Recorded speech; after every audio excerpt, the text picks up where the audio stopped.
Tarsem, hey, congratulations, walking the red carpet. Opening night of your film, Dear Jassy. I mean, how does it feel for being showcased here at IFFLA? Good. I guess I just want more people to see the film as possible, and IFFLA is a good place to start.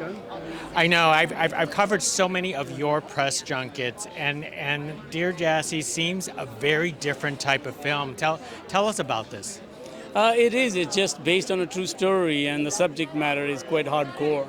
So I tried to make it as accessible or as relatable to people as possible. I don't want you to particularly understand who the people who did such a horrendous event, but at least you would think it's believable.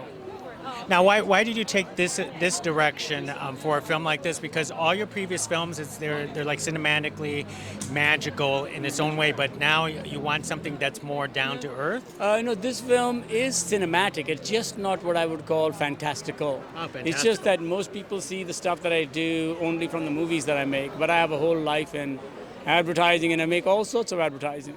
So when I go, I've covered this kind of subject matter in this style not in film ever. Mm-hmm. So it's just that people love putting people in a pigeonhole. So the moment that happened, everybody just said, oh, that's exactly what you want to make. I said, no, those are the first couple of films that I made, and then financiers wanted you to make exactly those again, and I made them as long as I was interested, and now I'll probably go back to them.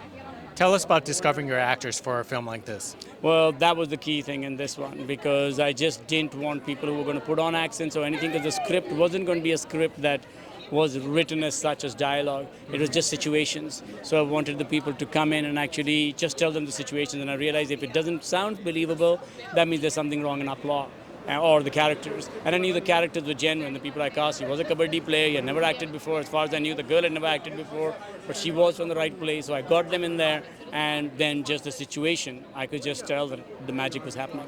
Some people have tried to assess this like it's a cultural Romeo and Juliet. Is that a fair assessment? I would say it's a bit of a hardcore Romeo and Juliet. Oh. So when people come in with that, they're quite heartbroken on what happens in the end because they aren't ready for it. When there is no trailer, so people get a lot more shaken when they see the film.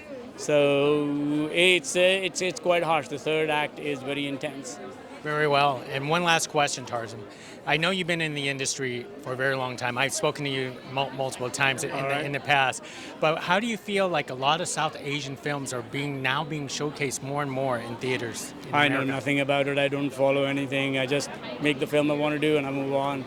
So I don't know as a general movement on something. I don't know. As long as they watch your films. Oh yeah, I just make the film I want to make. I'm not even more concerned on how it goes out. I just think get your DNA out there and then just wait if it's accessible to people, if it's commercial or not. Mm-hmm. It's all good. It's all good. Well, let's have fun tonight. Thank you. See you then.